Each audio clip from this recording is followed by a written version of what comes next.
ang lagay ng trapiko ay mahalaga, lalo na ang lagay ng panahon. Kaya naman kasama naming lagi si April Enero para sa pinakahuling ulat panahon. Live mula sa Pag-asa DOST. April! Salamat, Attorney Mark, sa ating ulat panahon. Nasa layong 210 kilometers silangan ng Hinatuan City, Surigao del Sur, itong sama ng panahon na ating binabantayan. Nakapaloob pa rin po ito sa umiiral na Intertropical Convergence Zone na nakakaapekto naman sa Mindanao.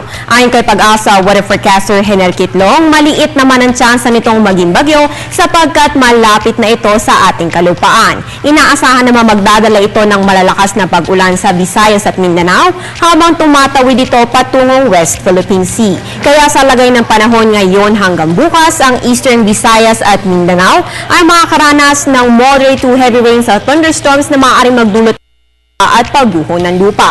Ang Bicol Region at natitirang bahagi naman ng Visayas ay makakaranas ng moderate to occasionally heavy rains at thunderstorms, habang ang mga rehiyon ng Cagayan Valley, Ilocos at Cordillera ay makakaranas naman ng may hinang pag-ulan. Dito sa Metro Manila at natitirang bahagi ng Luzon ay makakaranas lamang ng mga brief rain showers or thunderstorms lalo na sa hapon o gabi. Samantala, itinaas muli ang gale warning sa northern seaboards ng Northern Luzon sa mga baybayin ng Batanes, Calayan, Babuyan, northern coast ng Cagayan at northern coast ng Ilocos Norte, kaya't inaabiso ng mga mangingisda na delikado po ang pumulaot dahil sa malaking alon na dulot ng hanging amihan.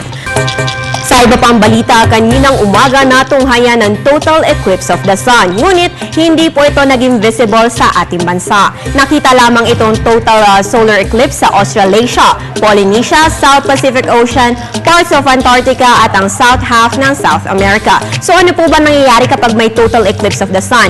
Yan po ay nag-aalay ng sun, moon at earth kung saan makakaranas ng pansamantalang kadiliman matapos dumaan ang buwan sa harap ng araw. At kanina nga po ay nagtagal lamang ito ng halos 2 minuto.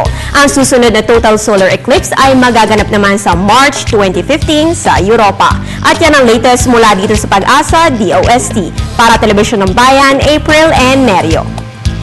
Maraming salamat, April Enero.